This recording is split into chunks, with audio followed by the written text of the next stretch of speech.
Connexion Tunis, où l'on retrouve Nawel Skandrani. Merci d'être avec nous. Vous êtes chorégraphe. Votre nouveau spectacle s'appelle Réexistence. C'est avec 7 danseurs et une comédienne. Ça parle de résistance. On regarde un extrait.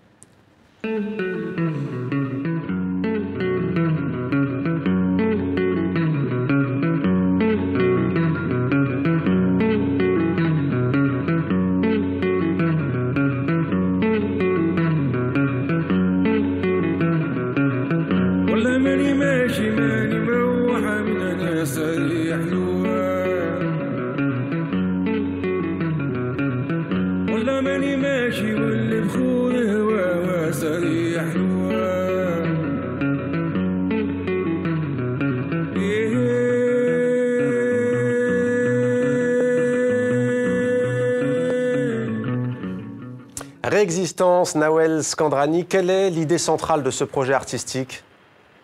Oui, bonjour Mohamed. Alors ce projet, c'est né il y a à peu près 4 ans, avec un jeune comédien syrien on était en contact sur Skype parce qu'il avait fait un stage avec moi il y a plusieurs années. Et en fait, il m'a parlé de sa vie quotidienne à Damas. Et j'en suis arrivée presque à lui donner des cours par Skype. Et donc, l'idée, c'était ça, c'était comment on continue de résister, puisque dans Réexistence, il y a résistance, il y a existence, et il y a aussi l'idée de renaître constamment, un peu comme le phénix.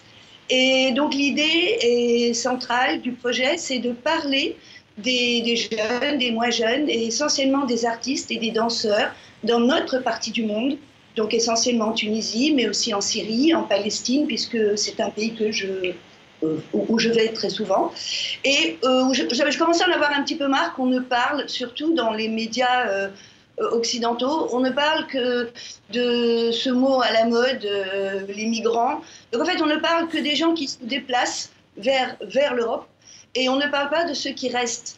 Et en fait, on a une image un petit peu négative comme ça, soit tout le monde veut partir, soit les gens rejoignent Daesh, soit ils se suicident.